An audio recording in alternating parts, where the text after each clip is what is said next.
Started. Hey, don't hurt me.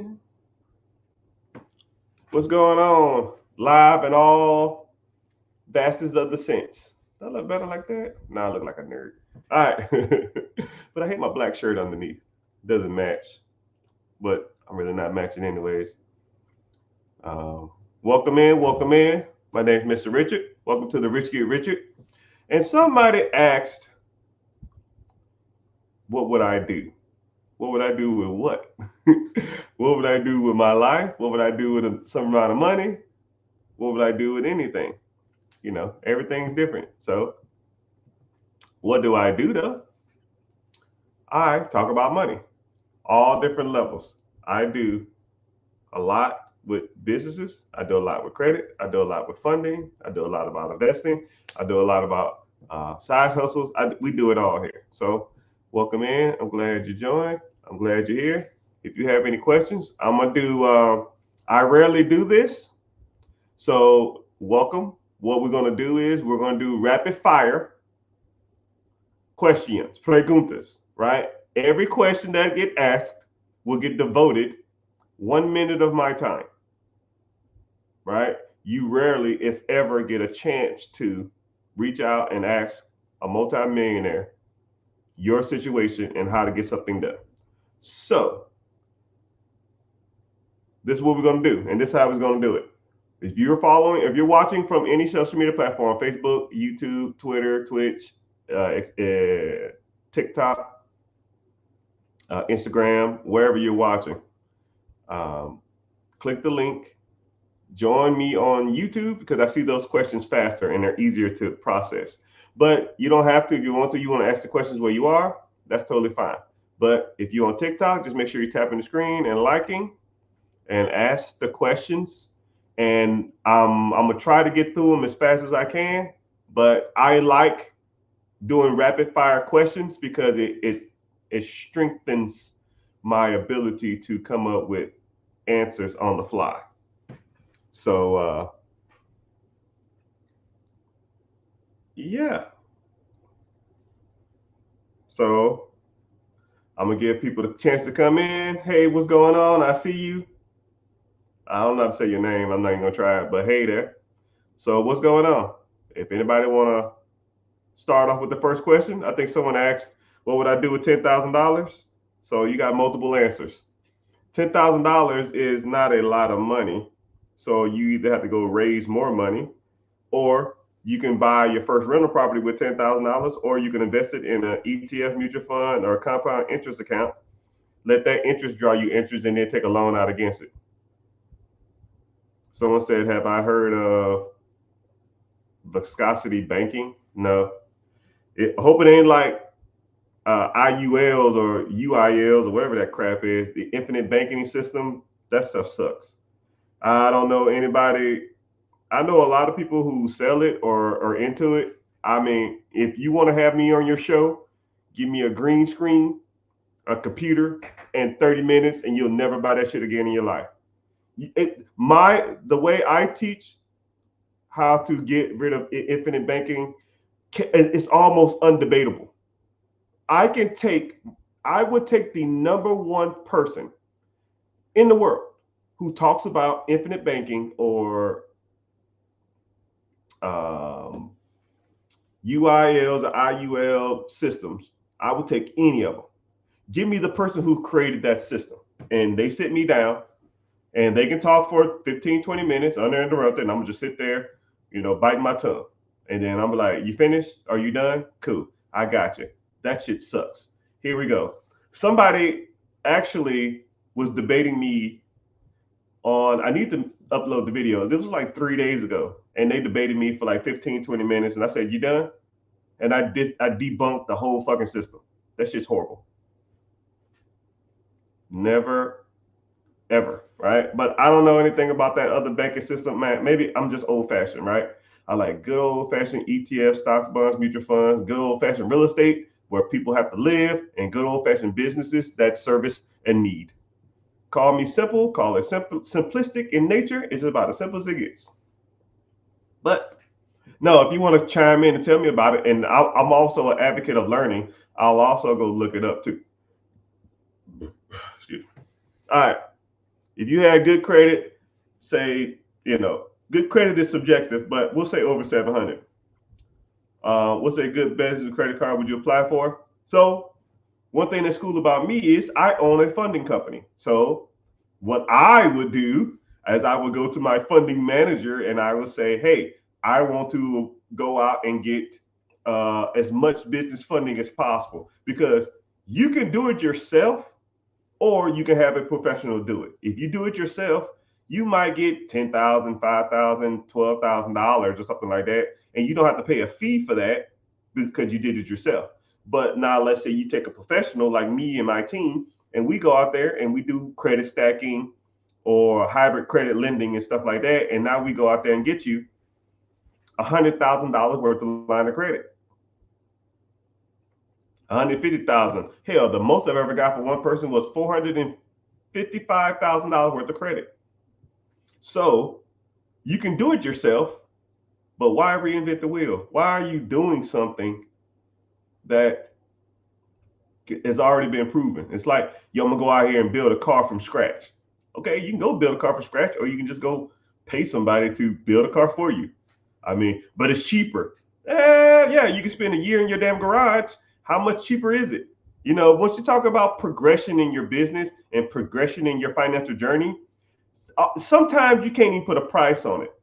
If somebody told me, hey man, I'll give you $100,000 worth of funding, but it's going to cost me $5 grand, $6 grand, $8 grand, or whatever the hell it is, I give you $100,000, or you can go do it yourself and get $5,000, $10,000 and don't pay anything. What would you want?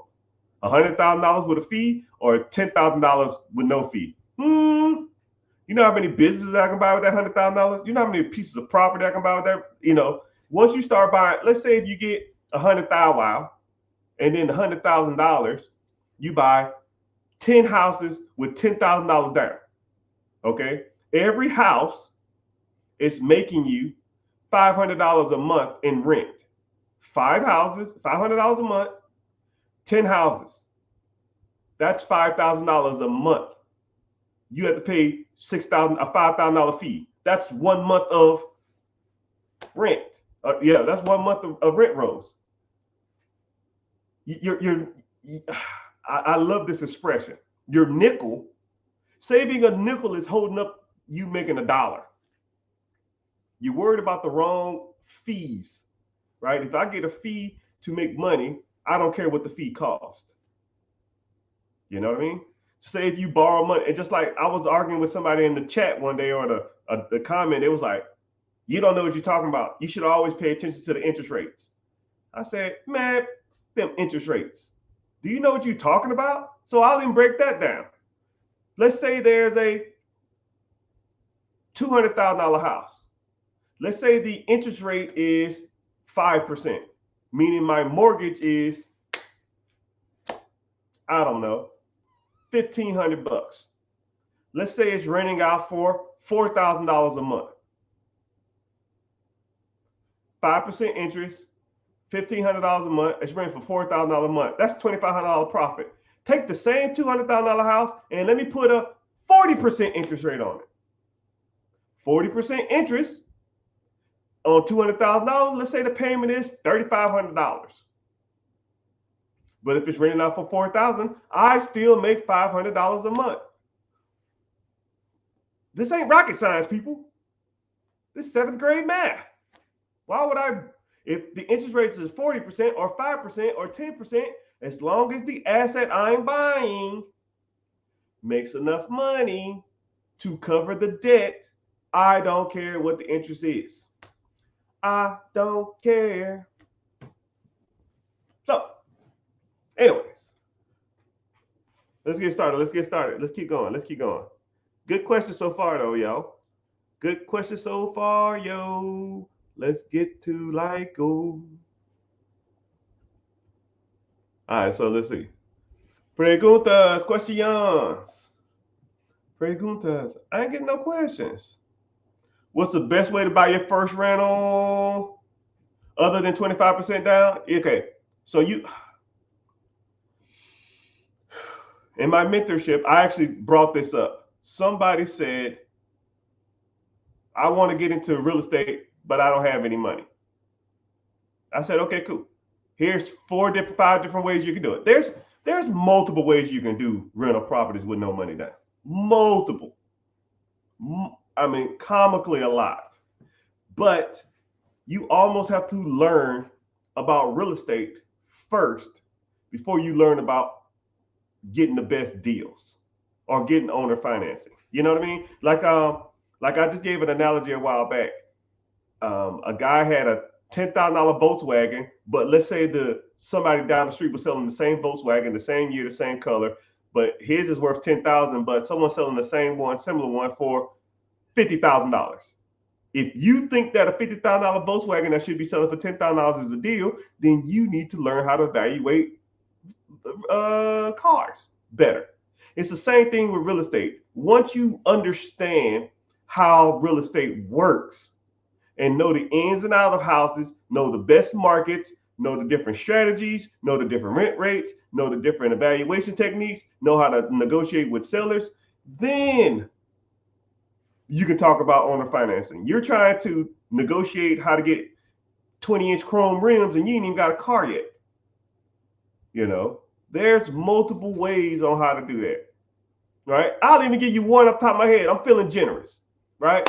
Let's just say you have a sign on the side. You put a sign out saying, looking for houses to sell.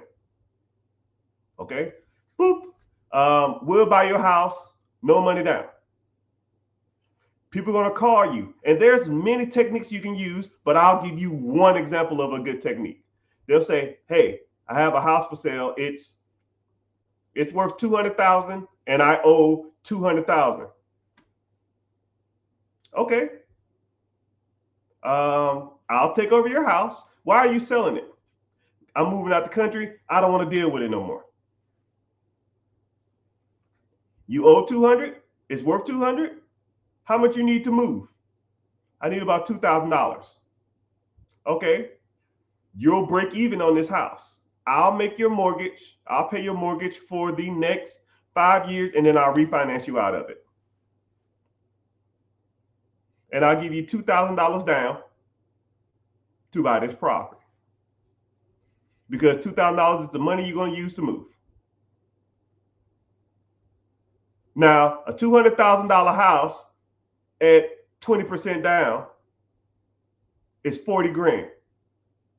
You move the person out of their house for $2,000. Or what is that? 1%? I'll wait. You can put 1% down on houses, or you can put 20% down on houses. Hell, I gave you that one for free. And then let's say you sold it to someone else. Hey man, I got a house for sale. Well, how much you want for it? $200,000? Actually, $220,000. Hell, $210,000. I'll sell it to you for $210,000. Right? No credit check, no nothing. How much I got to put down? You put $10,000 down. Right? So now you recoup your $2,000. Now you up $8,000, and when they send you the monthly payment, you pay the mortgage. You up $8,000. All you doing is paying robbing Peter to pay Paul. Oh my fucking goodness. That's really smart, Mr. Richard. Now I can do that shit all day. I got 25 other techniques. I just gave you that one off the top of my head. And that's super simple. That's comically not even impressive. But that's the type of stuff you learn. And I break it down way more in detail than that. You find a value in some of this stuff, man, give me a like, give me a follow. Please make sure you follow me on all social media platforms. I'm on YouTube. I'm streaming live. I'm live.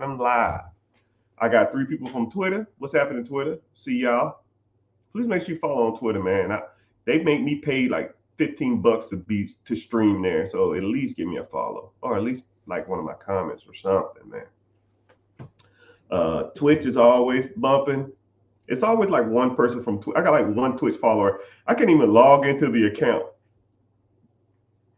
but it's always active. But like I said, I rarely do this. Normally I get a subject and I'll talk all day. But I'm answering all live questions directly. So you got a question, You rarely get a chance to ask somebody with their shit together how to do something. So I'm breaking it down. Just ask the question and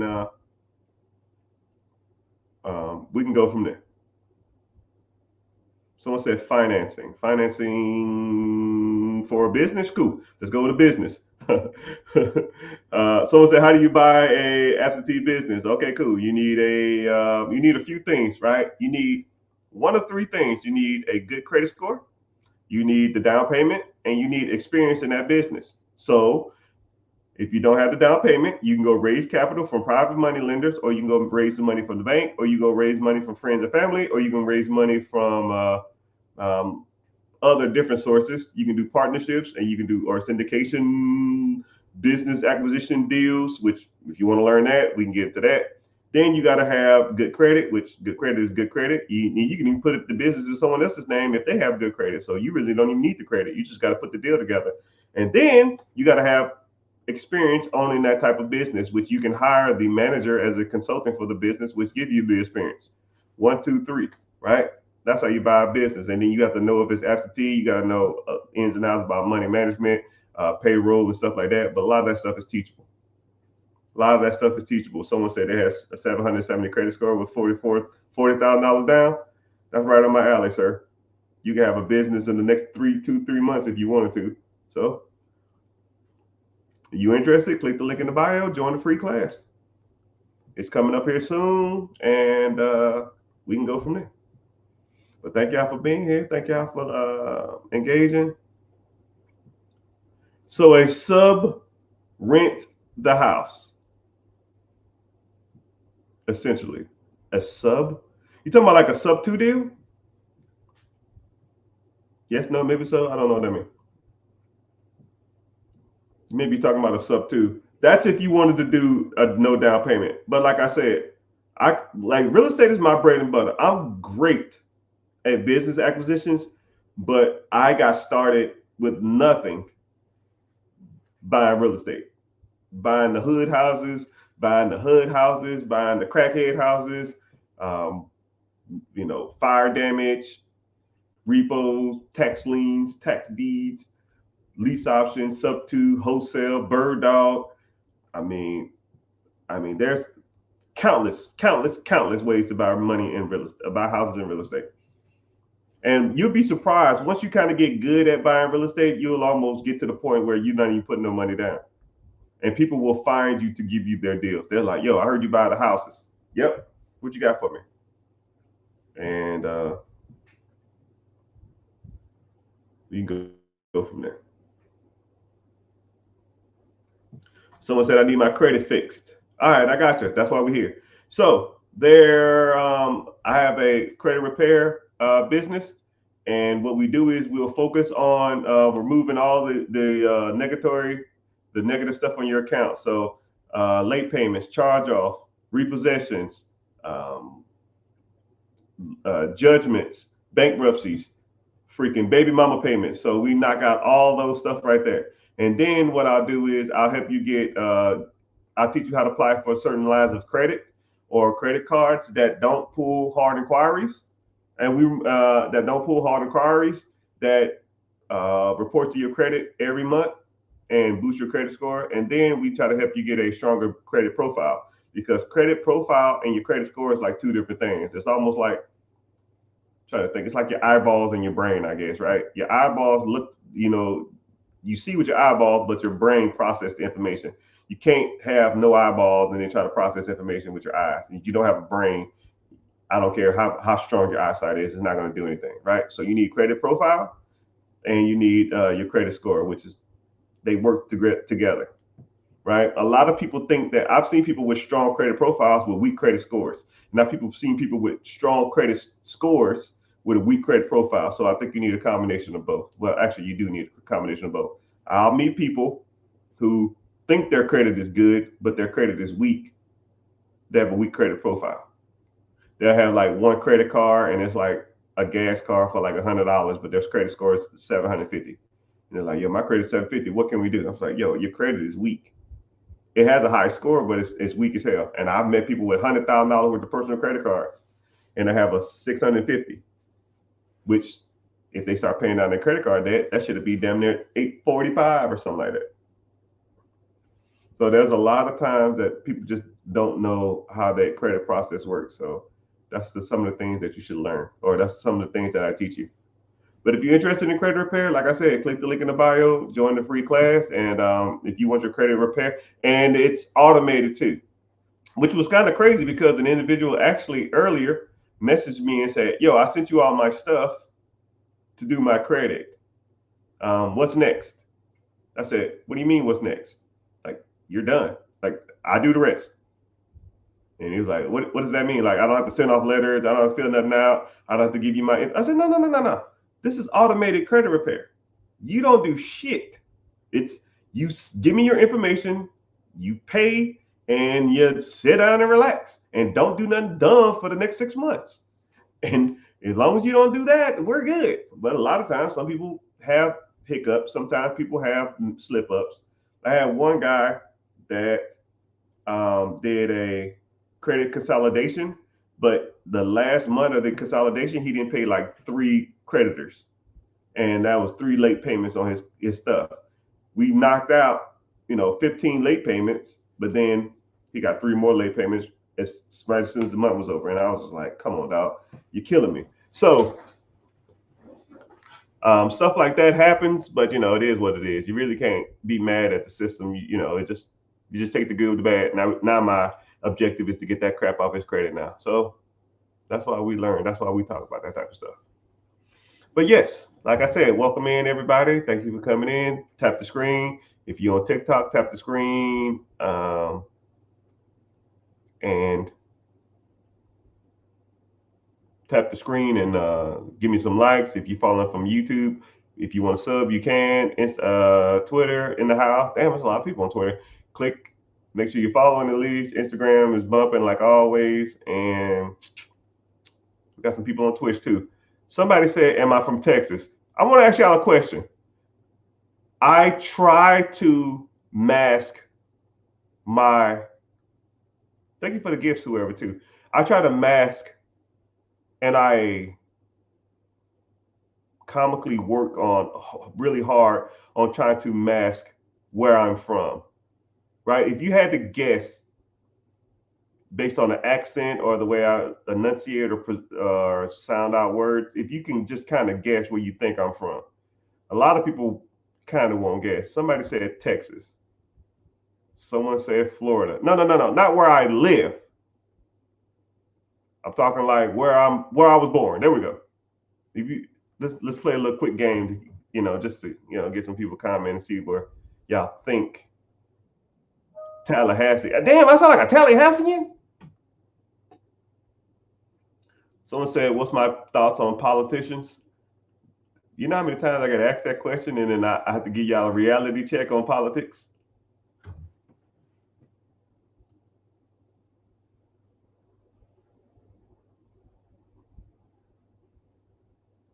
Detroit. Someone said no. Florida, Georgia. Do people from Florida have an accent? Someone said I got a question. Ask it again. The comments are going too fast. I couldn't read it. But Tallahassee, Florida, no. I grew up in Georgia, and I live in Florida now, but no. Do you fix credit if you from Texas? Yeah, I don't give a damn what state you in. You can be from the United States in another country. I don't care. If you have 3 credit bureaus, which they're really not credit bureaus, but that's another story. Someone said I'm from Harlem. No way. Someone said am I East Coast or West Coast? Neither. Someone said Alabama knows how to party. Alabama, dog? You can't hear my vernacular? You can't hear my enunciation of words? Does this sound like Alabama education? Good night. I'm almost offended. Almost. But I don't get offended a lot, so I don't really care. Oklahoma knows how to party. I grew up in North Texas, though, when I was in the military. It ain't Texas. Y'all ain't gonna get it. Y'all ain't gonna get it. When do you stream and how often? I'm new here. Well, hey, how you doing, sir? Someone said Vancouver. You from Vancouver or am I from Vancouver? I ain't from no damn. I ain't no Canadian. But I stream a lot. Ask the individual in the comment section. I can't never read their name. You said hood and crack house, so it must be Chicago.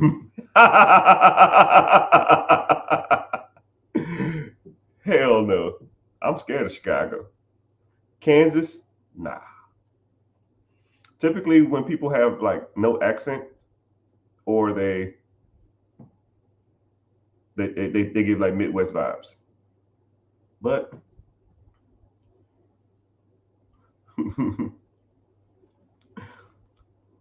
but make sure you follow it too, sir. I see you just joined. Appreciate you. But Kansas, no.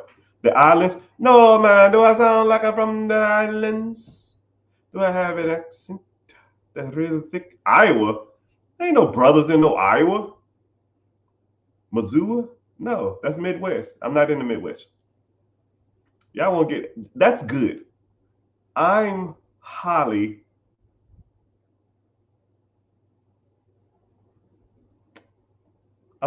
pleased with my ability to speak.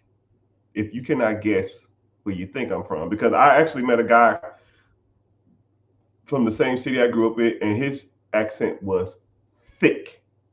It literally sounded like somebody from that area, from that region. Savannah? No, Savannah, Georgia. Yeah, I grew up in Atlanta though. I went to high school in Atlanta. I stayed there from 15 to about 24 till I went off to the military. Good guess though. Savannah, they got a lot of southern. They got southern draws though. Baltimore, that's Baltimore. No, that ain't it. I watched the YouTube live on both pages. Yeah, I can see you on both pages. I don't know how you're doing that, but it's all good. Is it echoey? But anyways, I'll go ahead and give you the answer, and then I'll just we'll move on. I was born in Louisiana, and I grew up in Tennessee. There's your answer. And then I moved to Atlanta. But I had to develop, when I was in the military, they trained me, Greenbow, Alabama, I Force. So when I was in the military, I had to go learn how to properly speak, which I didn't even know that was like a thing. And I get into this classroom and like you can hear all these different accents, and then like you start learning how to convey a message a little properly. And if your accent and all the mannerisms that you have will fall off once you are like formally educated on how to public speak properly. I almost recommend everybody in this community, everybody in here, to either go join like a Toastmasters, or go to like a public speaking class or something like that. It is the best investment in yourself that you will ever make in your life. Because when I talk to people over the phone, let's say I'm doing, I don't know, $1 million deal, or I'm buying somebody's property, or I'm trying to buy a portfolio of something. Once you are on the phone with an individual and they have no clue like who you are as a person, you start to notice that people look at you, or they don't judge. You know, like if I got on the phone, how you doing, sir? My name is Mr. Richard. I'm just reaching out to see if you're interested in selling this property, and I would like to know if $30,000 cash will be suitable for this acquisition of this home. If it is, give me a call, and I would love to conduct business with you and learn everything you can about the ins and outs of this property and this deal. Let's get this deal wrapped up.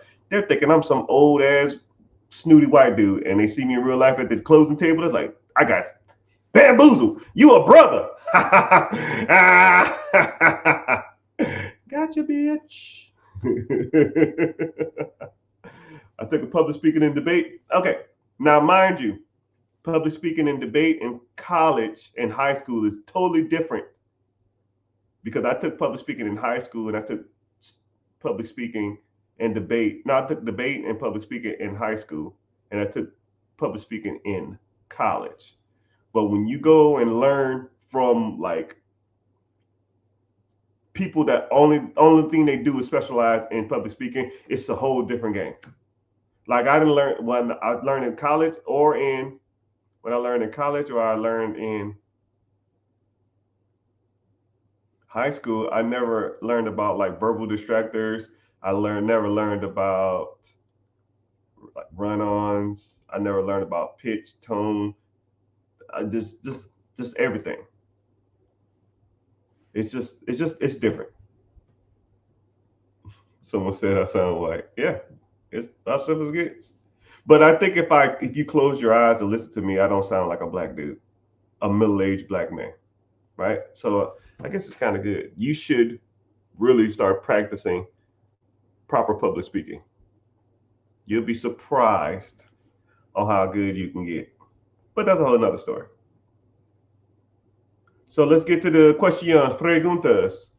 I'm not gonna stay on too much longer if we're gonna sit here and talk about nothing. But how long was I in the military? I did 21 years. U.S. Air Force. Served under multiple presidents. I met most of them too, that under my tenure. And yeah, there's some weird dudes. There's only one of them that I liked. Everybody else was a butthole. But that's a whole another story. So I'm streaming live. The objective of the day is to ask whatever questions you got for me, and I will try to answer them in like a 1-minute form. A lot of times when people ask me questions, I don't have a chance to get to them, or I'm talking about another subject. But whatever question you got, you can ask, and we'll go from there. Okay, someone said recommend a high yield savings account, and is really worth it, or should I put it up, or is it really worth it? Okay, so I don't believe in savings. Savings is like one of those weird words, right? Why are you saving anyways? Like if you have, I call it objective saving. So like if you're saving up money in a not in a savings account in your bank, saving accounts in the bank suck. They're like 0.5% interest or some crap, which don't do anything if inflation is 3 on average. So if you're putting your money into a high yield savings account, that must mean that you're going to be making 4% to 60%. If you're making 4 or 6%, you're beating inflation, but you shouldn't leave it in there long term. You should have that money in the account. Let's say if you have 5,000 while, 10,000 while, you want that money in that account for a short amount of time until you either start moving it to somewhere else or put it into something else that makes more money. If you got $10,000 and you saving up $300 a month to potentially buy a house, cool. To buy a rental property, cool. To buy a business, cool. But if you're just putting it there just to make interest, don't do that. There are way better performing assets out there that do 10 times better than a high yield savings account. So high yield savings account's cool, unless for short term, anything if it's gonna be more than like 6 months, get into something a little higher. Rate of return, ETFs, mutual funds, stocks, that type of stuff. Do 10 times better. Let's go with, what do you say is the best move for a 23-year-old with little savings? Sir, I'm gonna say this once. Compound interest fund that tracks the stock market, dollar cost average over your lifetime. Like one thing about money, one thing that can't, money is good, time is better. Okay? Let me see if I got my calculator up. I really didn't want to pull this up, but let's say this. Let's say the individual is 23 years old, and let's say he invests $200 a month, which is not a lot of money. Most people can afford $200 a month. He's starting out with zero. He's 23, and let's say he go till 63, right? and he does nothing else. He just does this. He puts $200 in the account. One, say if he get paid on the 1st or the 15th, on the 1st he put 100, and the 2nd he put 100, or the 15th he put 100. That's $200, right? And say he set it and forget it. It just takes it out of his account. He don't give a shit about it. He did that until he's 63 years old. And let's say he's worked on his some jobs. He probably bought a couple pieces of real estate. He bought a business here. He worked a regular job and do shit else, right? One thing about this strategy, it's a like icing on the cake strategy, or it's the default strategy. It's will happen regardless of whatever happens. A lot of people say stuff like, well, what if I die? Well, if you die, you're not going to give a fuck about no money that you have in your account. You're not going to be in heaven and be like, I had $193,000 in the account that I didn't get a chance to spend. This is fucked up. Shut your ass up. That don't even make any sense. Like, so why even talk like that? It's just a weird mentality to me. But let's say this individual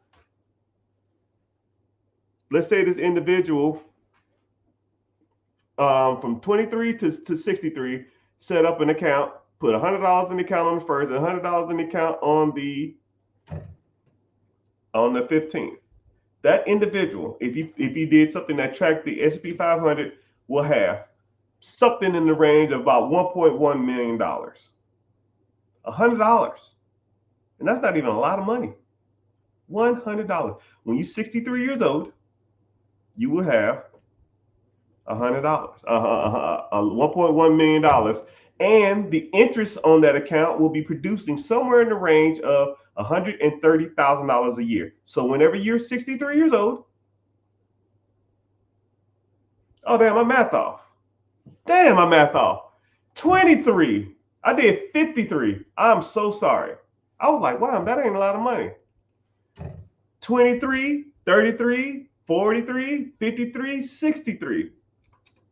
Okay, now that's a little better. Now it's $4.1 million. $4.1 million when he's 63 years old, and you will make in interest, this is where it gets good. Just in interest, you'll be making $505,000 a year. So when this individual, Mr. I don't know how to say your name, when he or she, whoever wants to do this, don't give a damn, you can buy into this account $100 a month for the next 40 years of your life. You'll have $4 million, and you'll make $505,000 a year in interest from 63 to 93, whatever, who gives a shit. And then you put the $4 million in a trust. You roll the trust over to your kids and your kids' kids and your kids' kids, right? They don't touch the trust, but they get a check for $505,000 a year every year for the rest of their lives. Now, who can't afford $200 a month? Who can afford a $100 paycheck?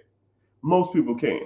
You just got to set it up. That's why I say time is almost more valuable than money, because you can't get your time back. You 45, 55, 65, you can't even do that strategy. You're not even in the ballpark.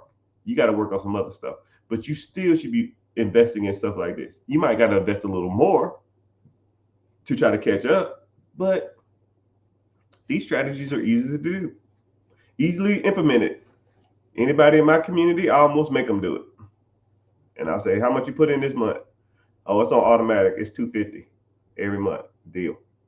Because that's how we do it. Someone asked about XRP. I try not to talk about crypto a lot because people on here try to like rip people off with my name saying I'm a crypto expert or some shit, which I'm never going to DM you and ask you about some damn crypto. But there's only a handful of cryptos that I do like. XRP, Ripple, kind of the same thing. Bitcoin, Cardano, Ethereum. And they're all long-term investments. I'm not in here trying to like, oh man, I got this one weird ass crypto. I'm trying to ride it up and sell it. I'm trying to do stop loss and shots, pools, calls, ride the tail, drive the dragon down, stop loss, short sale. Dude, fuck all that. I don't got time for that. That's just a loser game anyways. You're a damn go broke gambling, right? If I wanted to sports bet, I'll bet on my Atlanta Falcons losing every damn week. Hell, I know that's a guaranteed win because we suck. Carolina just as bad. Put your money on that. You want to gamble on something? Gamble on them. Somebody said, "What's up? What's happening, Holmes? How you doing? How you mammy doing?"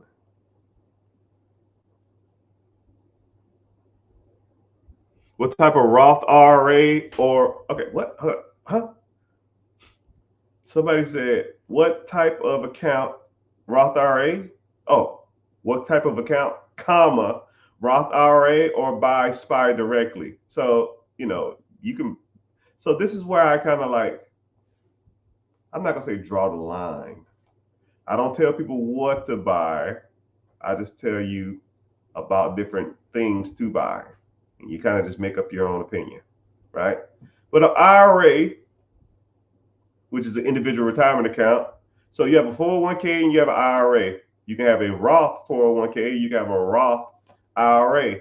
You have a traditional IRA, you can have a traditional 401k. 401ks ran through your job. Normally they have a match. Interest rate's not as good. And then you can do a Roth if you're an individual. If you are a individual who want to invest yourself, or you're an entrepreneur, or you're self-employed. So that's a retirement account. IRA, individual retirement account. SPY is an ETF that tracks the S&P 500. It's like buying a portfolio of stocks. Not the same thing, first of all, and they're two different investment vehicles. But invest at your own risk. I like them both. Say word. Someone said thanks for the help. No problem. What are your opinions on tire shop businesses? Like a lot of people always ask about different businesses. What about this type of business? What about, okay, here we go. I don't give a damn if it's a laundromat. I don't give a damn if it's a daycare, nail salon, hair salon, tanning booth, tire shop, clothing manufacturer. Like the vehicle is irrelevant. Where are you driving to and how fast you need to get there? That's what you need to focus on. A tire shop, like there could be 3 tire shops. One $1 million, the second one $1 million, and the third one $1 million. One is producing SED at 14%, 25%, 33%. One has gross sales of 90%, 80%, and 75%. Which one is the best one? Right? You got to know the difference. You got to know the difference between gross sales and SED and cash flow. You got to know the difference between gross sales, net sales. You got to know employee staff. You got to understand owner, absentee versus owner operated or semi absentee. You got to understand accounts receivable, accounts payable, year to date, tax returns. I mean, it's not hard. It's hard to say any industry is better than any other industry without looking at the finances. Show me the money and I'll tell you if it's a good deal or not. But if I just had to base it off of no money, do I like tires? Sure. Everybody needs fucking tires. Everybody. Even though if you get a flat tire in a Tesla, you can't take it to a regular shop and get tires. It's kind of weird. So you got to take it to a Tesla shop to get Tesla tires. So I hope, hopefully that doesn't be like a standard industry standard amongst everybody.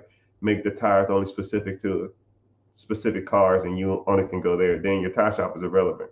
But I think that if I had to look into a tire shop, I would want a tire shop that did like oil changes and servicing at the same time, because that's where you make your money. Tires is like a specialty of a car.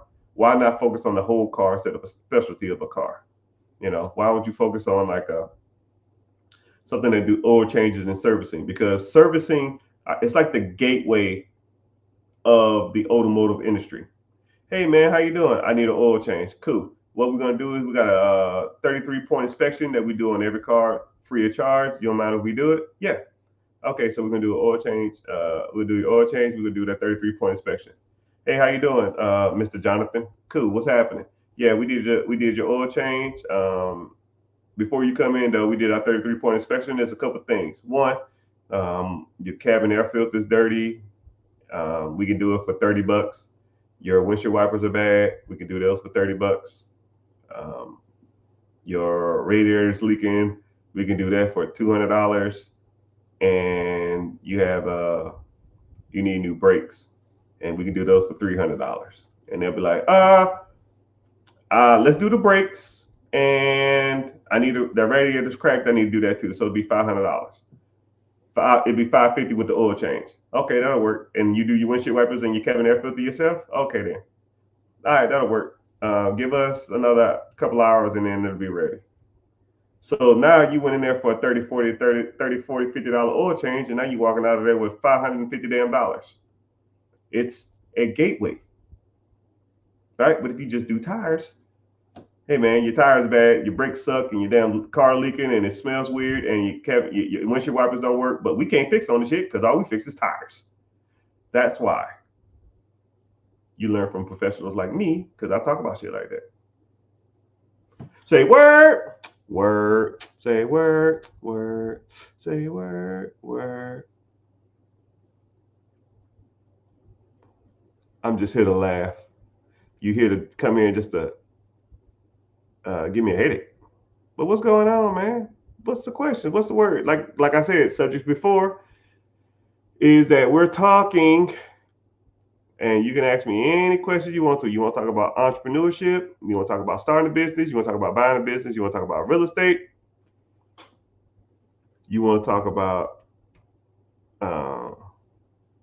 any of that stuff? Somebody said a tire shop in the hood is gold mine.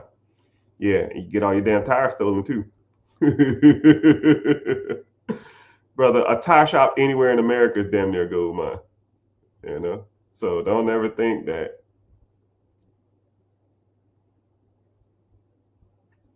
Don't ever think that you can't make money anywhere. And besides, would you want your business to be in the hood? Look, put it in perspective. Someone said a tire shop in the hood makes money.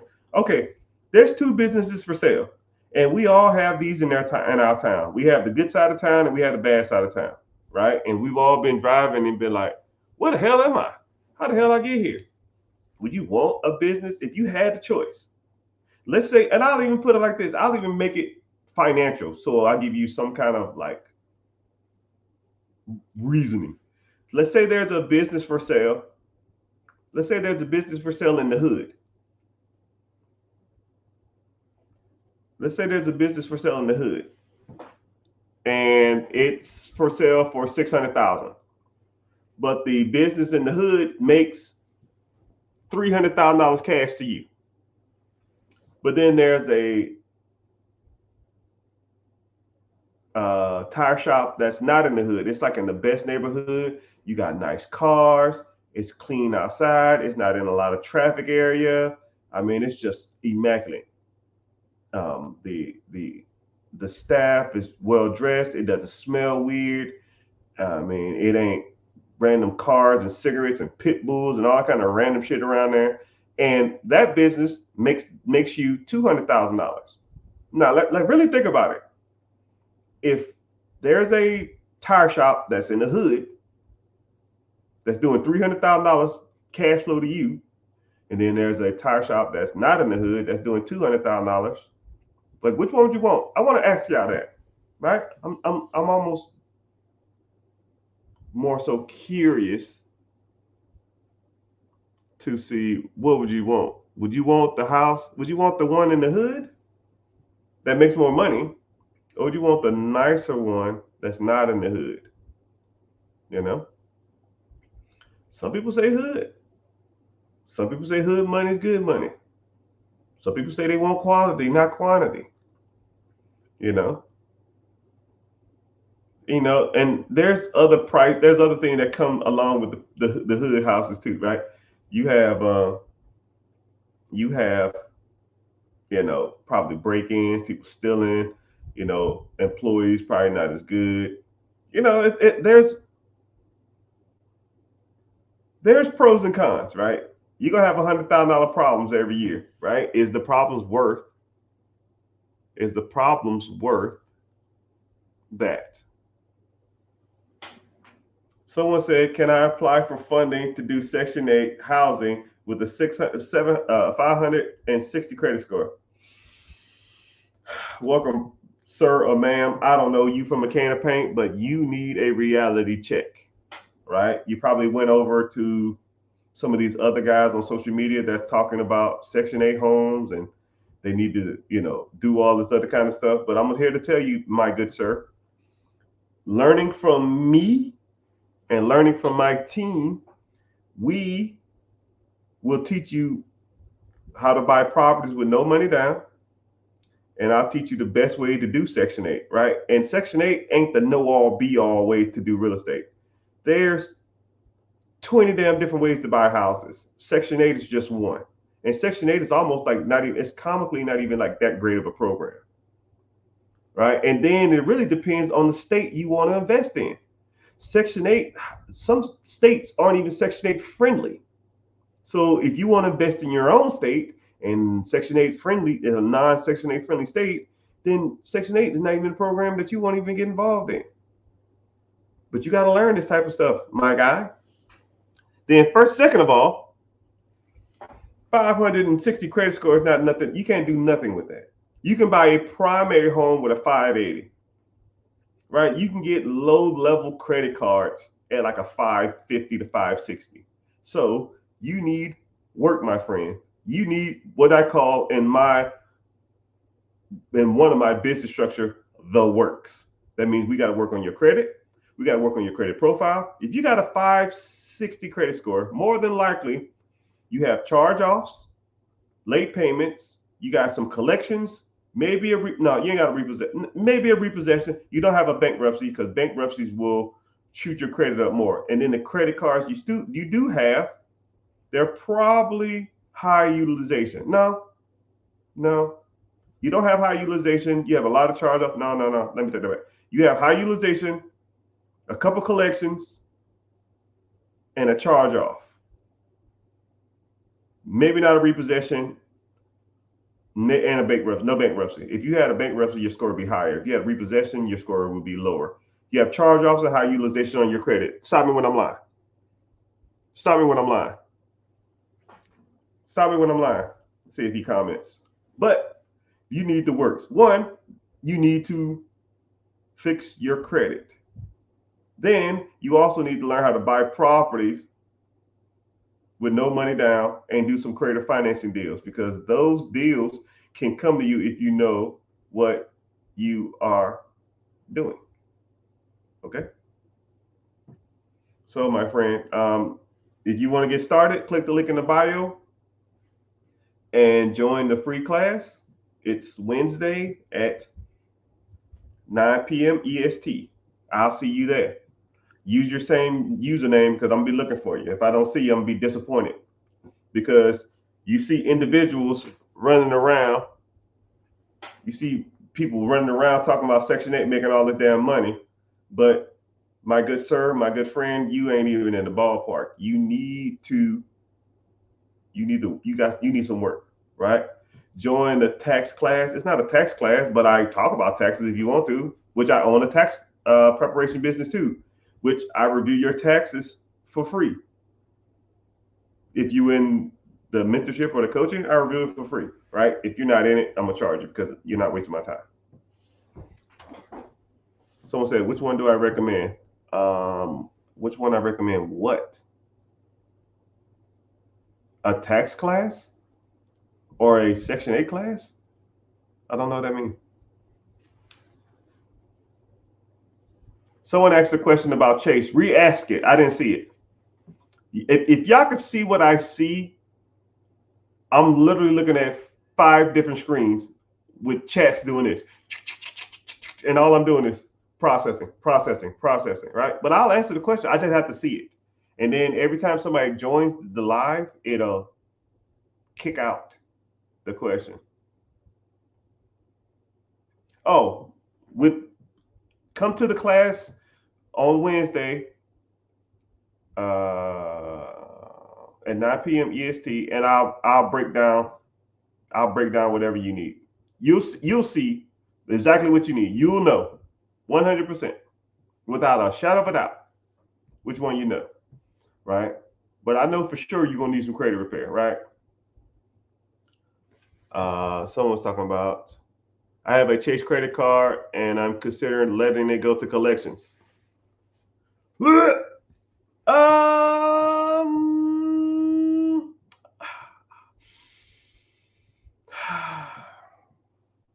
I don't want to tell you how to finesse the system. I really don't. I'll tell you like this. Here's what's going to happen if you do pay it. Air Force in the house. Yes, sir. You need to ask that. I'm going to get to you. I see your Air Force question. Thank you. Are you still in? I did 21 years in that hellhole. So let me think. So there's two things going to happen. It's like you have a Chase card. Let's say the Chase card is 10,000, right? You don't want to pay it. This is what's going to happen. And this is what's crazy about Chase too. So I almost never recommend anybody defaulting on Chase because Chase, they have a memory like an elephant. You default on a Chase credit card, they're gonna remember that shit for life, right? You're gonna be like 50 years old tomorrow. Yo, I need a Chase Gold card. They'd be like, you remember this in 2024, 25, 26? Yeah, that ain't happening. So. But this is what's going to happen. Say if you didn't want to pay it, this is what's going to happen. Your card is going to be, they're going to give you a late payment, and then your card is going to be closed. They're going to do 3 late payments typically. Then your card is going to be closed, and then that card is going to go to collections, or charged off, and it's going to be sold to a collection.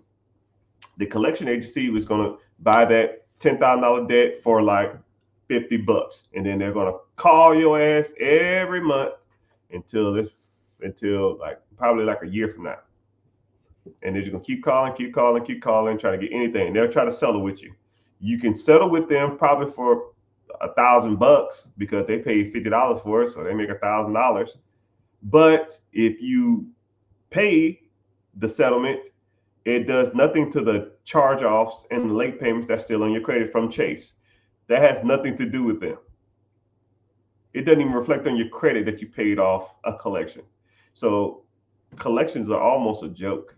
It'll just say collections it'll say collections open, collections closed, or collections unserviced.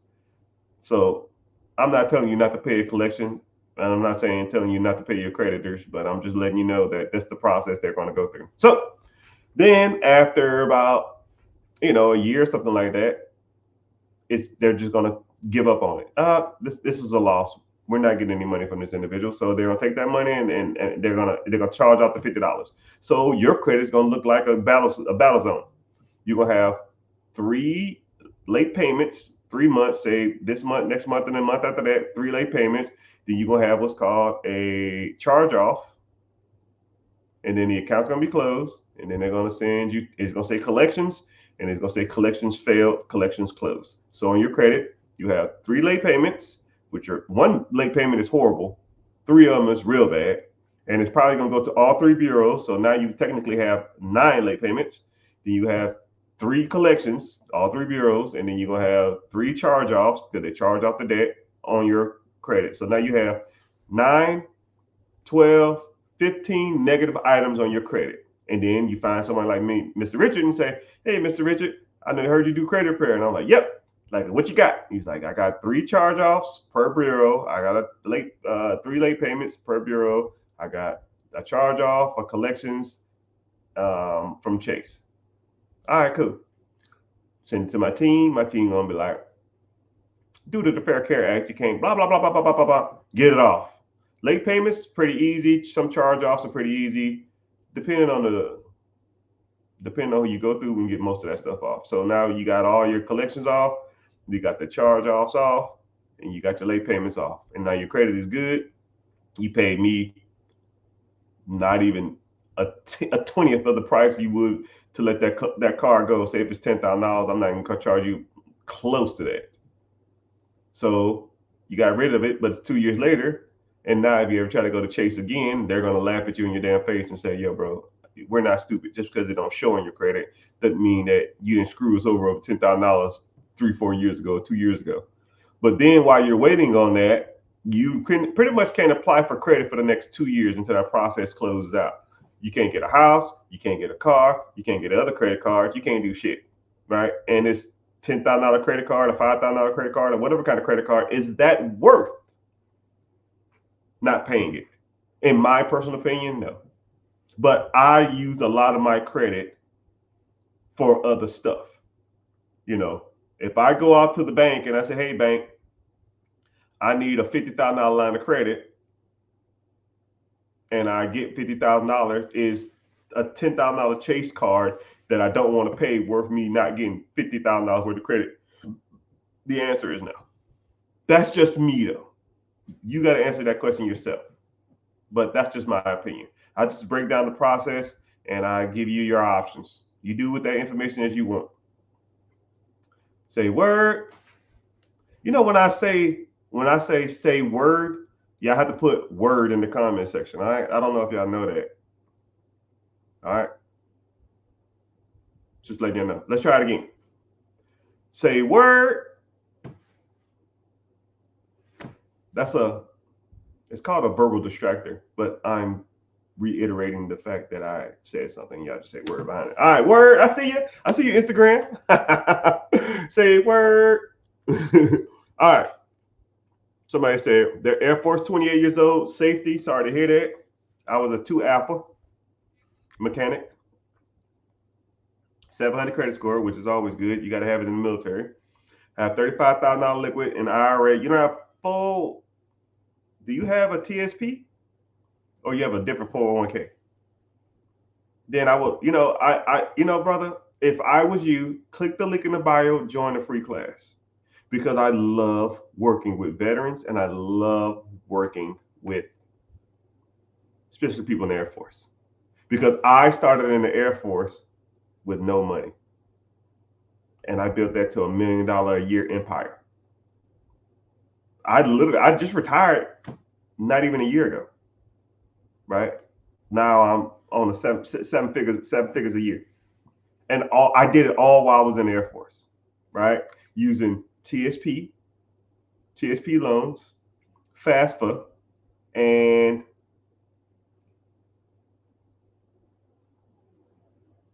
VA loans.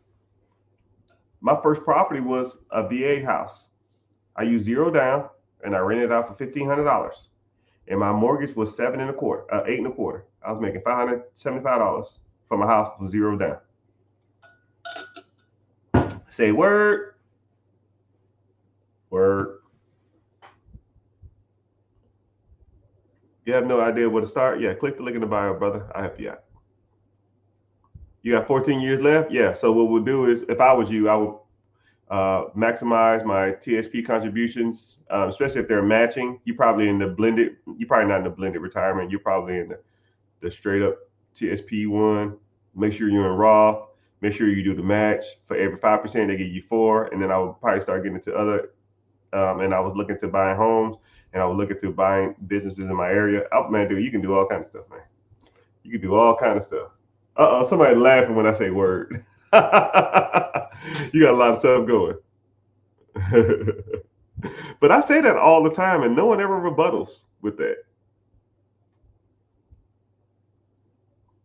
Can you dispute 2 or 3 of them?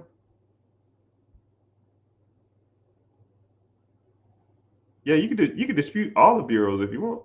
It's on you. Let me get to some questions preguntas. Yeah, someone said buy a house in every place you move to. Yeah, which you can do. Or what you can do is Google your state limitation on VA loans. Generally, is about $800,000. So let's say you live in North Carolina. I don't freaking know. You live in North Carolina. You look for houses in like the $150,000 to $200,000 range, and then you live in it for like a year and a half, and then you move into another house for like $200,000, and you just keep moving different houses. You can buy 4 houses with 0% down, or you can buy a VA. If you have a VA home loan, you can look into duplexes, fourplexes, and quadplexes, 4 units with 0% down. Say word, word. I'm gonna keep saying that now. Where do you start disputing bankruptcies and foreclosures from 2019? Off your credit. It's kind of weird though. Like I have a credit repair team and they dispute everything.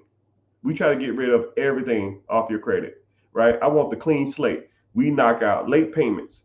We try to knock out bankruptcies, foreclosures. We try to knock out repossessions. We try to knock out charge off, all that stuff. And then also what we'll do is we check your name and see if your name, like some people, one guy had a name. I'm not gonna say his name out loud, but if I told it to you, no one in this comment section probably could spell it right. And his first and his last name was like that. So I had to just dispute his name spellings. His name was misspelled 21 times on his credit. And just fixing that, his score went up like 70 points. I've had people who had like 10 addresses in the last 7 years, right? What's your current address? Boom. Let's put that on there and everything else can go. It doesn't contribute to your credit. It shows that you're inconsistent and unstable. So now get them off the credit. Now you make your credit profile stronger. Things like that.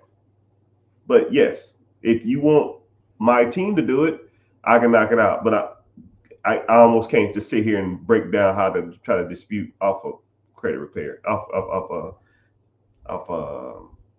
bankruptcy and foreclosures. That's like bankruptcy and foreclosure is like the Michael Jordan and LeBron James of credit. It's like the biggest thing out there, right? Now I might could sit here and try to explain to you like a couple late payments or something like that, but even that is a little way more difficult than I want to deep dive into on this discussion. But I talk about this stuff all the time in my community. I break it down. If you want to learn it, we'll talk about it, but most people don't. All right. How to establish business credit without buying stuff from vendors, Uline, Sunbelt, Home Depot, real estate lots. Yes. Yes. Welcome, my friends. This is my specialty. Oh, man. Sir or ma'am, I think I see you in the comments a lot. You, my friend, need to get your butt in my class. You have been learning a technique that hasn't been effective since 2018. Trade lines, net 30s, net 50s, net 30s, net 60s, net 90s has not been utilized. Dun & Bradstreet is the company that tracks those systems. Dun & Bradstreet is in a class action lawsuits. They're not even tracking people no more. So for those who don't know, I'm gonna kind of put y'all on some game because a lot of people don't know that this was even a thing. And a lot of people don't even know how this process even worked. So 2019, 2020, it was a company. So there's for years, the private sector and the bureaus and all these different kind of financial institutions had a issue with trying to track business credit and differentiate business credit from personal credit. And they've tried all different types of techniques. I mean, since the damn 80s. I'm not going to go into detail about that crap. Y'all don't care. But for the sake of this argument, I will get to this one right here.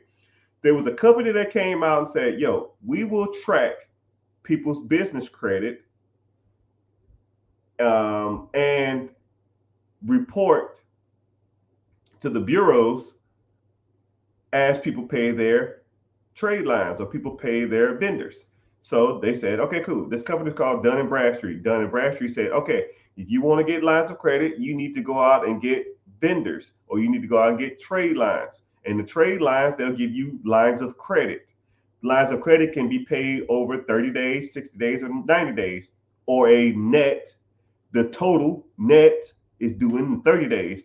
Net is due in 60 days. The net 90 days. So that's a net 30, net 60, net 90 come from, right? So people went out and did all this bullshit. I even did it too, right? So you go to like Uline, Grainger, Sunbelt, Home Depot, all these other different companies, and you say, hey, I need to get a vendor. I need to get a trade line with you.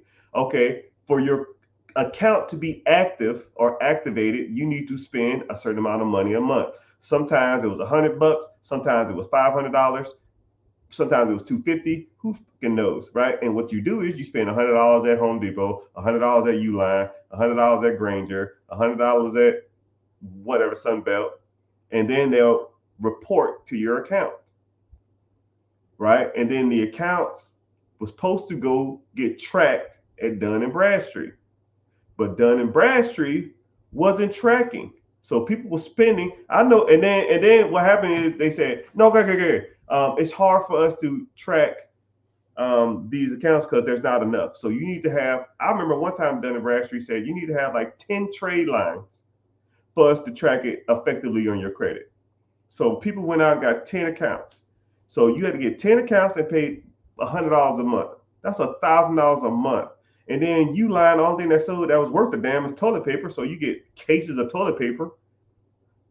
And Home Depot, you go there and buy some tools or some random crap just to get a trade line. But I figured out the Home Depot stuff. I'll just buy gift cards. But, right, that's a whole nother story. So then you do all this crap. And then Dun and Bradstreet, people were saying, yo, man, my Dun and Bradstreet score wasn't even showing up. I can't go out and go get lines of credit. I can't do nothing with this. So now Dun and Bradstreet wasn't even reporting to the bureau. So they weren't even tracking it. Someone said, I got mad cases of toilet paper. Yeah.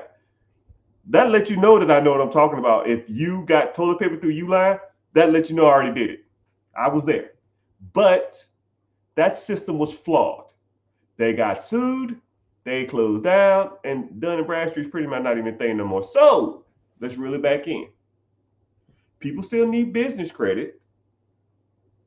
But there's no neutral system to track business credit. So what the banks and the financial institutions came up with, they said is, if you can secure lines of credit in your personal name, we will honor them in your business name. Meaning, if you get business credit, if you apply for business credit, but you secure it or guarantee it with your personal name, we will only show up in our ledger and it will not reflect on your personal credit cards. It won't show up on your personal credit. Meaning, it's the Wild Wild West. You can go out and get multiple lines of credit with multiple banks as much as you want, and it doesn't show up on your personal credit. And just like I said, I knew what I was talking about with the Granger thing. Yeah.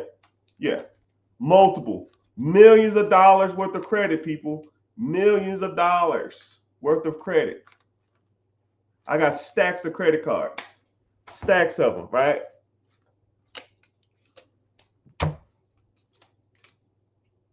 Let me bust some out for you. You know?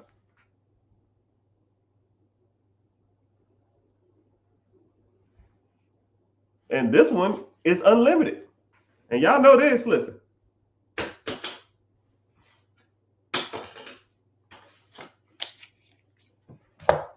You know, when you hear that noise, you know that's the big money. All right.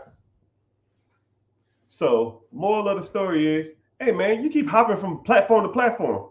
You're like a damn gymnast. It's all good. Talking about military star is pretty. The military star is pretty. You better pay your damn bill. Miss Chase. But anyways, how do I get into your credit program? Click the link in the bio. If you're on YouTube, it's probably gonna be a little harder. You might gotta go to Instagram or Facebook or Twitter or TikTok or Twitch. Just click the link in the bio or go to therichgetrichard.com and you can go from there.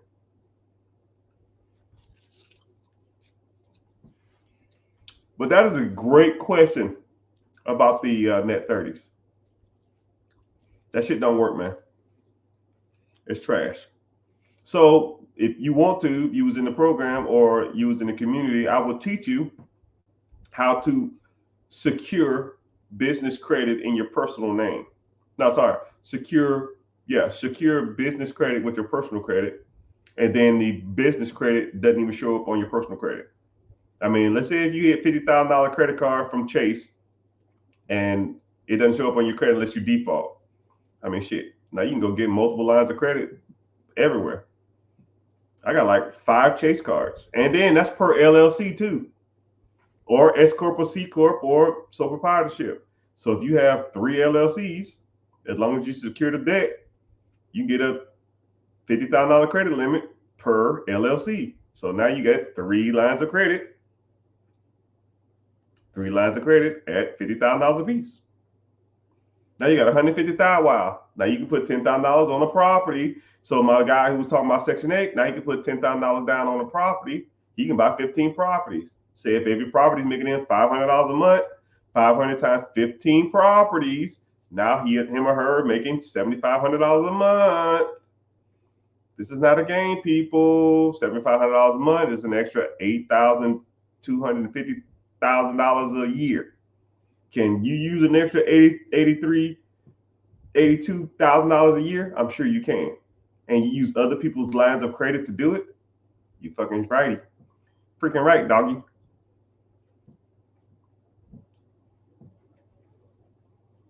You have to be about something if I lasted 21 years. I did 12 years. Oh, hell yeah. I like the vets. Appreciate you. You get disability? I got a person on my team that can help you get disability too if you are a veteran. I don't know what your disability rating is if you don't got it, but my team can reach out to the place you apply for the VA. Oh, you get 100%? Hell yeah. Yeah, you good then. You don't need that portion. Someone said, which marketing channel has the highest rate of returns? Which marketing channel? That's like saying, what's the best burger? My kids will say McDonald's. I don't know. It just depends, right? If you know how to evaluate a business, you'll know.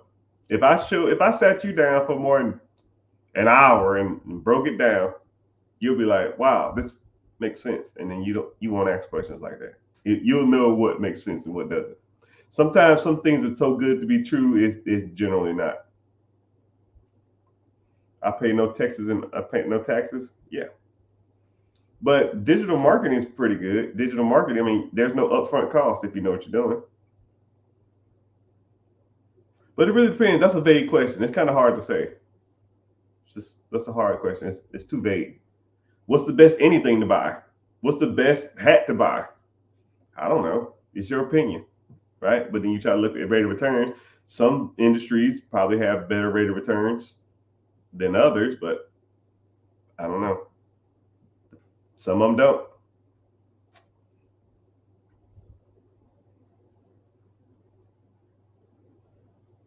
I paid at least 4 people to clean my credit, and none of them did anything productive and took my money. Well, sorry to hear that, sir. Well, this is my thing, right? First of all, let's be like this is one of my mottos. Between my businesses and my real estate, I'm well over 6 figures a month. If I charged you, I don't know, $100 or something to repair your credit, your $100 is not worth my headache. If I can't do it, then I don't want your money. You know what I mean? Like, hey man, I can't do nothing with this. Here you go. And then we're gonna get some good credit questions. But if I can't do nothing with your stuff, I will let you know. But you have to do everything on your part, I say. Okay? So, I mean, credit is not that hard of a thing. Once you understand credit, once you understand what it makes up of it, once you understand the ins and outs of credit, it's pretty simple.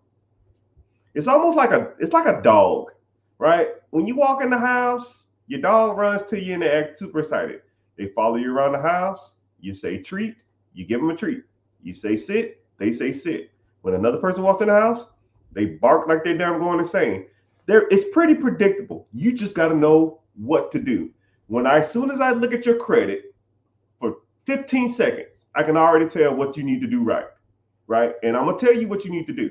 Now, if you don't do what I tell you to do, you can't be mad at me. But I'm gonna do everything on my part. First of all, you need to get. I'm gonna tell you straight up. As soon as I meet you, I'm gonna say, yo, your credit utilization is high, right? Not debt to income ratio, your credit utilization. Two different things.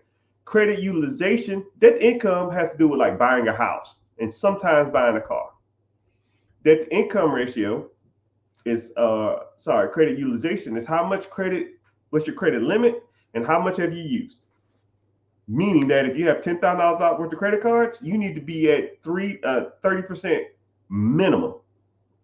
It ranges from 50, 30, 9%. I just say 10% to make it easier. So if you have $10,000 worth of credit cards, you need to be below 10,000 to have the maximum score.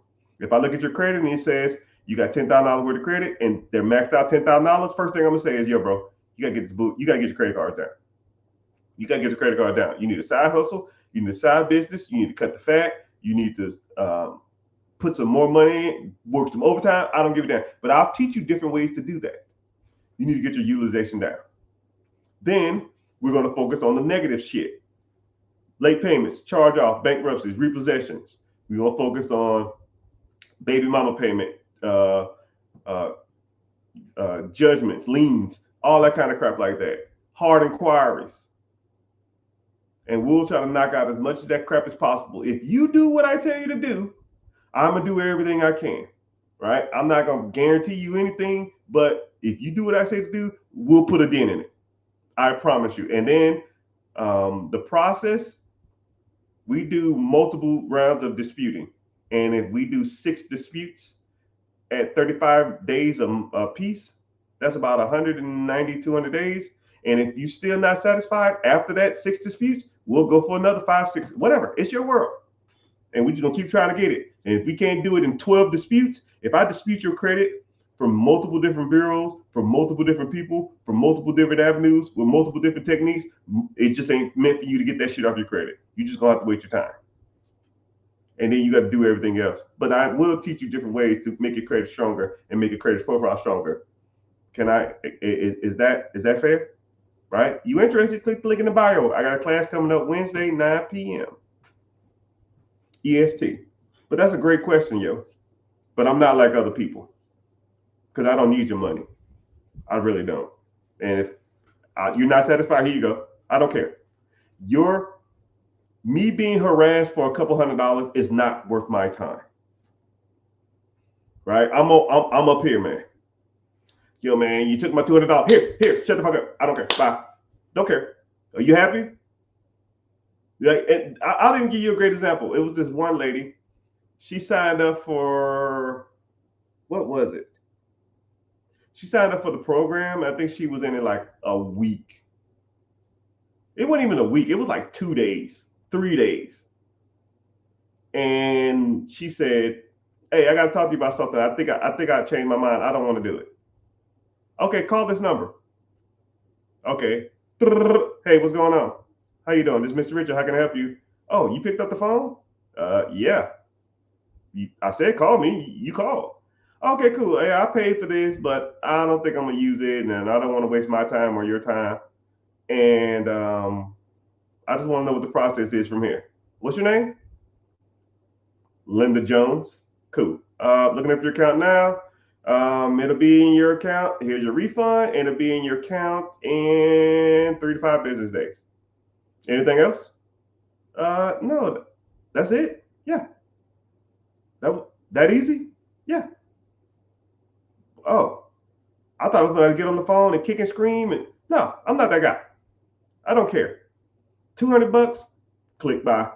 You have a good day. I'm not going to force you to want to change your life.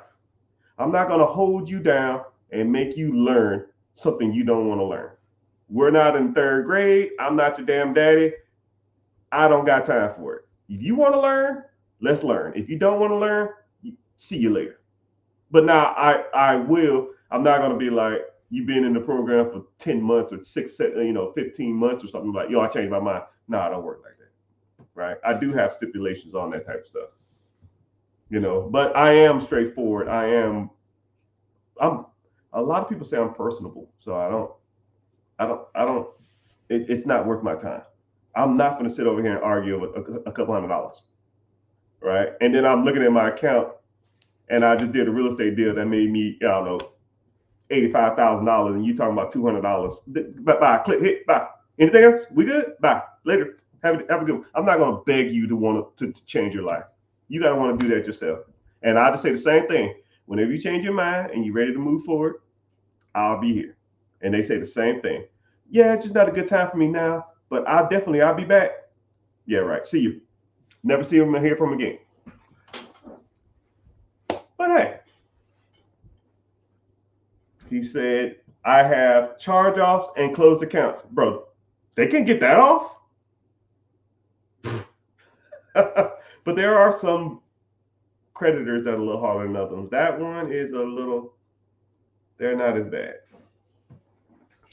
But make sure you're liking, make sure you're following people.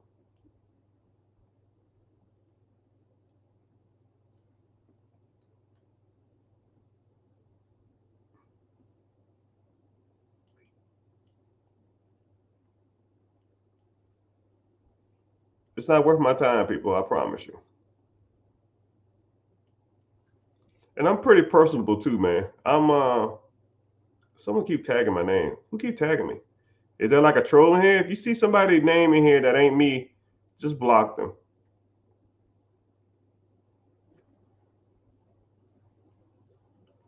Laser Ghost. Why y'all look so mean in y'all profile pics? Ooh, somebody ain't even following. Ooh, I'm about to block somebody. Ooh. But yeah, I'll take a couple more questions, then I gotta go. All right. So if you wanna, real quick, we can talk about credit. We can talk about business funding. We can talk about personal credit. We talk about business credit. We can talk about real estate, buying investment properties, commercial properties, investment properties. You talk about if you want to get into sub 2, section 8, wholesaling, bird dogging. Oh man, we talk about all that type of stuff. We talk about it all. We talk about buying businesses. We talk about expanding your businesses, getting funding for your businesses, growing your businesses, marketing for your businesses, all types of stuff. Everything in there. Yeah. Okay. So also too, real quick, someone said it's a whole bunch of fake profiles. Yo, I'm not gonna message you talking about some crypto or some crazy crap like that. That's not me. Just block them. Just click on the page. If they don't have hundreds of thousands of followers, just block them. It ain't me. Right? Or on the profiles I don't have a lot of followers, I'll be verified on it. Right? Just for that simple reason. Right? I pay money just so y'all don't get ripped off. That lets you know what kind of person you're dealing with. Only reason I verify so y'all don't get ripped off, because if you don't see a verification check, it ain't me on most platforms. Oh, that's so nasty. But thank everybody for being here. Twitter is bumping. Hell yeah, man. Damn. YouTube, I see you. Well, went off now. Well, some people just left, but it's all good. Someone keep tagging me. Keep in mind, they have no picture on their profile. Yeah, I don't know who that is, man. But yeah, it ain't me. But yeah, go ahead and get some questions. Preguntas. Let me see what questions y'all got. Yeah, that ain't me.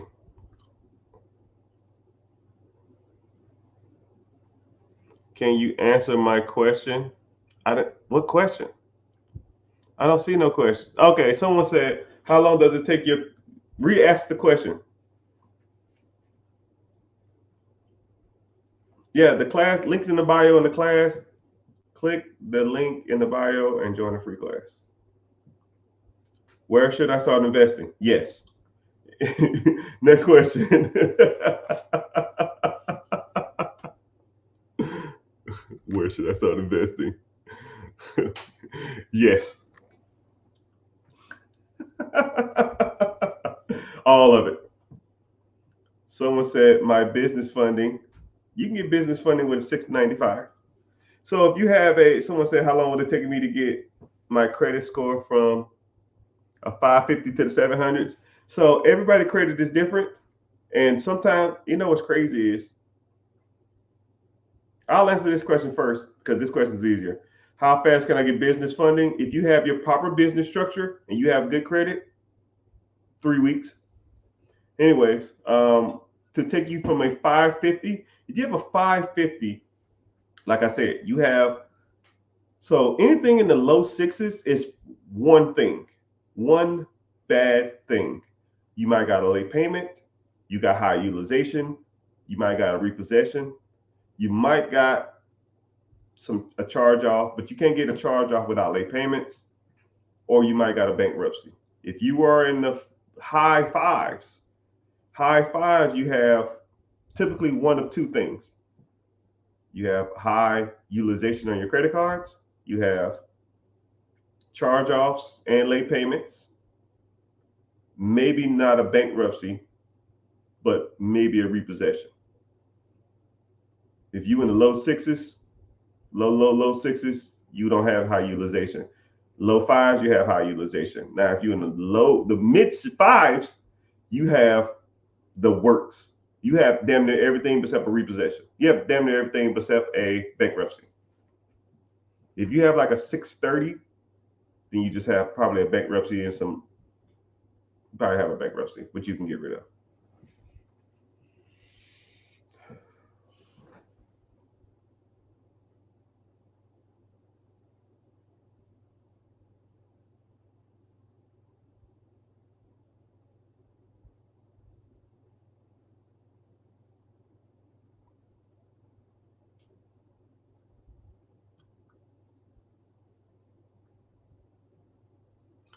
Okay, yeah. So to take your score from a 550, it just depends. It depends on how messed up your credit is. 550, you got a lot wrong. You probably got high utilization. We got to get that down, and then I got to work on your credit profile to make your credit profile stronger. And then we got to get rid of your late payments, charge off, bankruptcy, repossessions, hard inquiries, and all that kind of crap like that.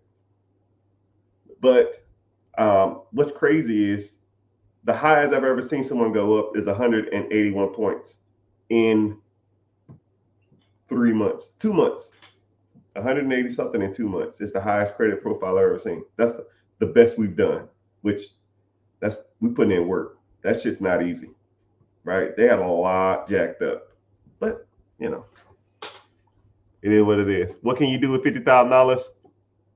You can be rich. That's what you can be. Or you can not worry about bills. I can tell you that much. High utilization and late payments and a collection. Wow. It's almost like I knew what I'm talking about.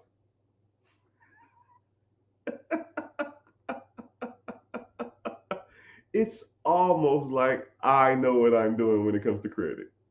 God dang. I literally said that if you're in the 500s, you have a combination of the three: high utilization, late payments, and the collections. I literally said that. You might even got you might even have hard inquiries too. Is a 6? Say word, word. He gave me a cheers. You're right. You gave me a cheers. I know what I'm talking about, man. I ain't out here messing around. Somebody said I'm 60% disabled, which my disabled guy can help you get a higher disability rate. And then also too, I have 100. I'm going for 100. I can do it for you if you want me to. You have a 680 credit score going back to school. What do you think? What do you do? If you're going to school, I mean, if you want, if you're a veteran and you go into school, they're gonna pay you to go to school. You get your BAH, right? Register at the school or register your home address as somewhere that's have a high BHH rate. You get pretty much paid to sit on your ass. With the disability, if you get retirement, you don't have to do anything. That's what I would do if that's the case. Or I'll be trying to work on a business and or real estate at the same time while doing all those at the same time. But hey, what do I know? What's happening, sir? I see you. See you join in. I just bought a Camaro. Making the payments around $750 a month. Oh my goodness.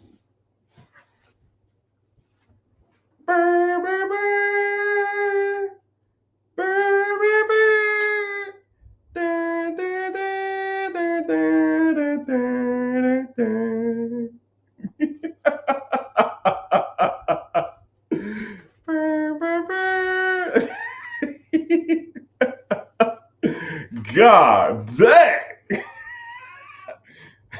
Young brother, how old are you?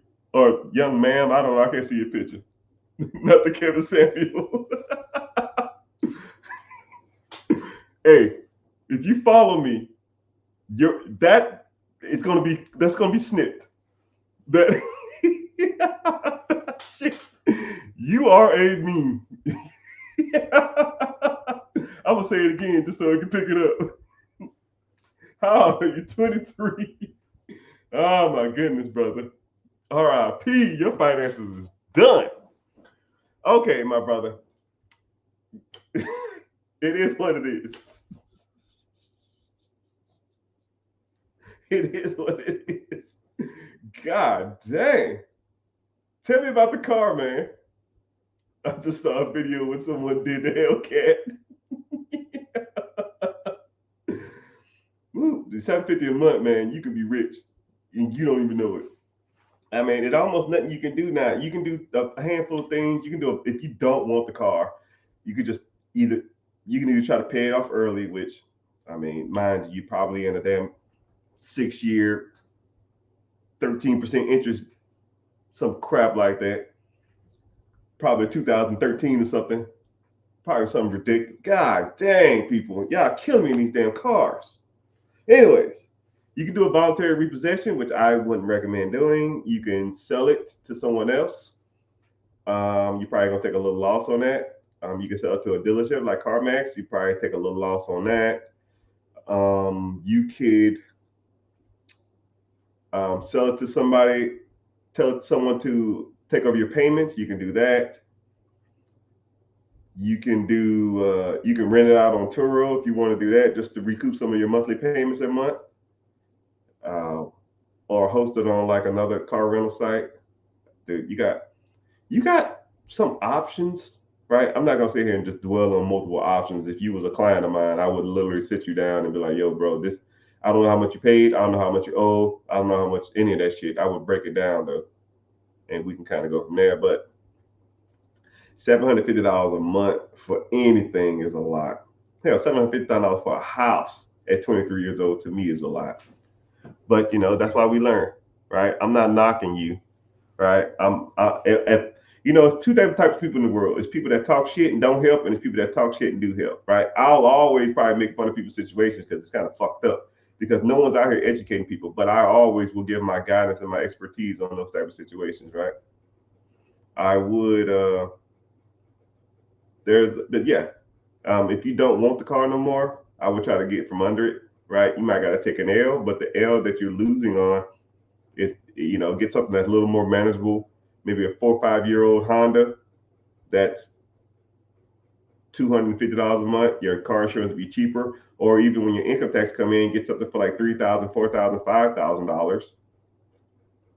$5,000, and just pay it cash, and then ride that bitch for the next 3-4 years, and then stack up the $750 that you would have spent on another car.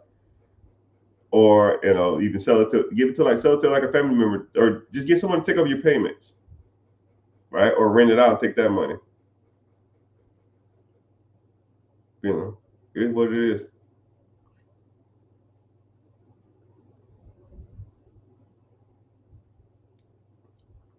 But yeah, let me see. My vacation to my, I charge my vacation to my credit card. Hold on.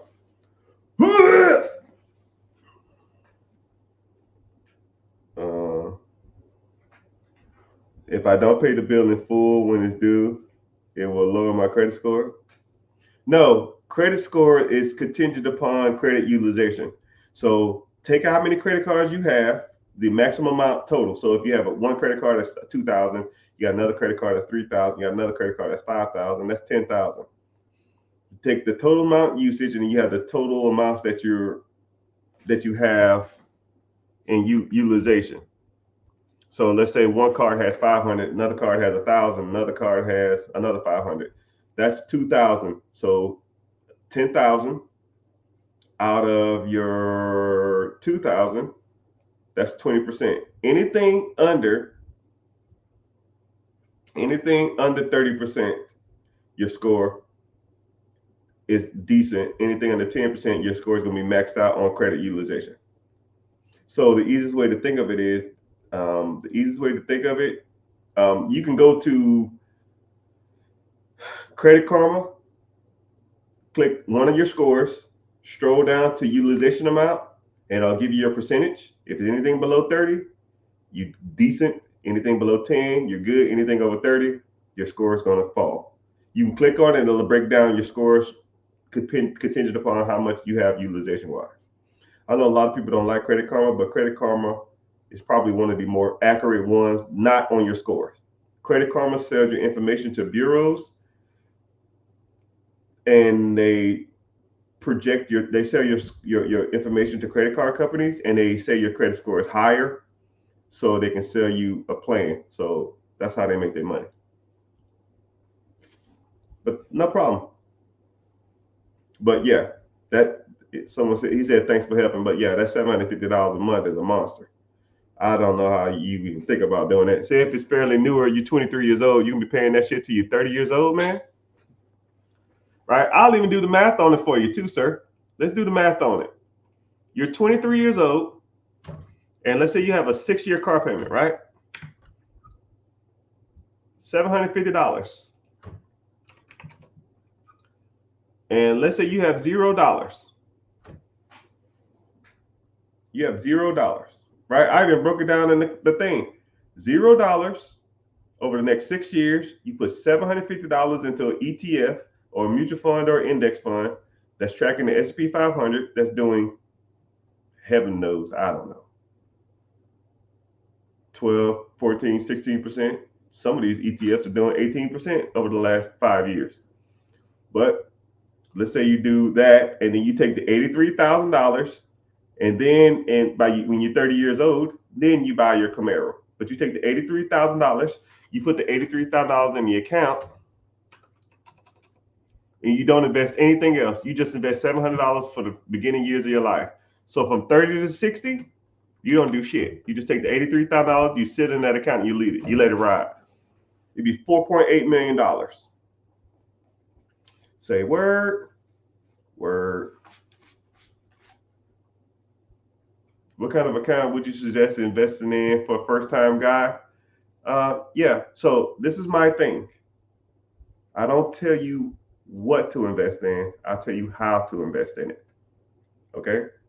But if you want to break some of this stuff down, click the link in the bio and join the free class. But there's multiple platforms, Robinhood, Webull, Stash, Ameritrade, E-Trade, Fidelity.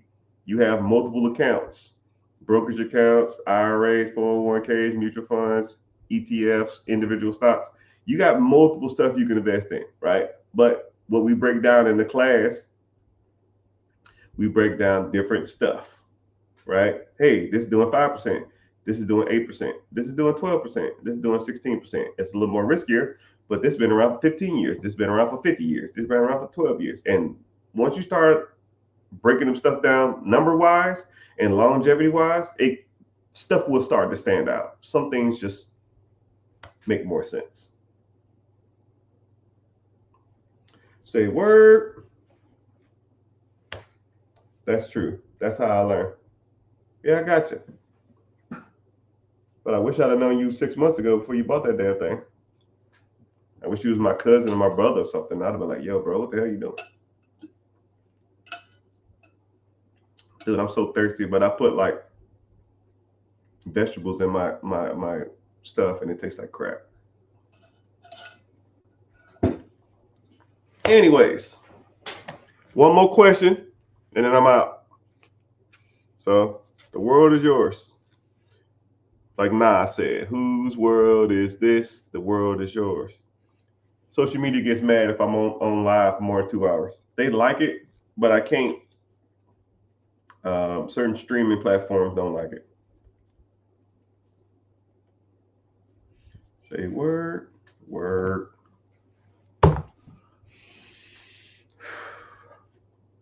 So, one more question. We talk about whatever you want. Business credit, business funding, getting your LLC business structure together, buying real estate.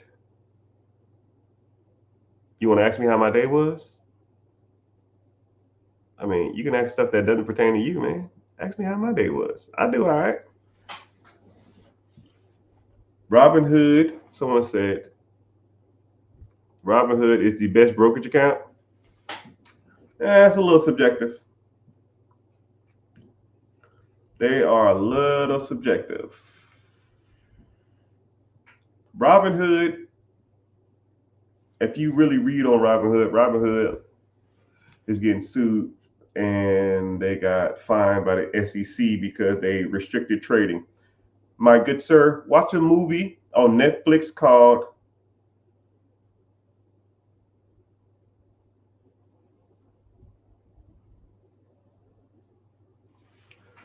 Brain Fart. Normally I'm pretty good at this stuff, but it's not funny money.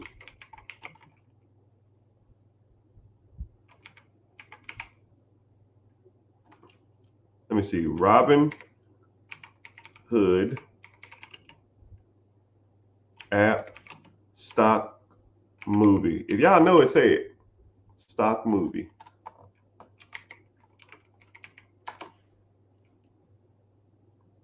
Oh, Dumb Money. I thought it was funny money. There's a movie called Dumb Money.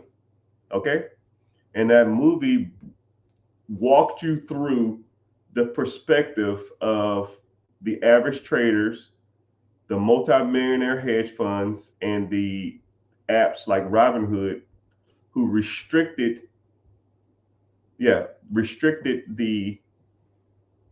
buying and selling of certain stocks because they didn't want their millionaire and billionaire buddies to lose a lot of their money. What is the best account to open up for the first time? Probably a brokerage account or a. But yeah, it really depends. A brokerage account, like that's what we're talking about. He says Robinhood, but you can open up the accounts, but you got to know what to invest in. And we break down all that stuff. Even though the last 3 months I've been trying to talk about investments to my class, they don't want to talk about it, even though they need that stuff. But hey, whatever. It's all gravy. But my friends, it's been real. It's been fun. It's been real fun. I'm wishing you the best. Say word. Can't say it hasn't been real because it hasn't. Appreciate y'all being here. Make sure you liking, following for whatever social media platform you're on. Let me tell you something. And also make sure you're following and when you're going out through your journeys and your destinies and going throughout the world, like start paying attention to like the world around you and the money scenarios that come up. And whenever you say, "Man, I'm not sure about this," just think there's a random strange black dude on the internet that's trying to get everybody on this money game, and that's how we learn. But I appreciate y'all for being here. TD Ameritrade, yeah, they're not bad either. But the vehicle is irrelevant. What are you buying in the vehicle, right? Thank y'all for being here. It's been real. It's been fun. But it has been real fun. Later, dudes.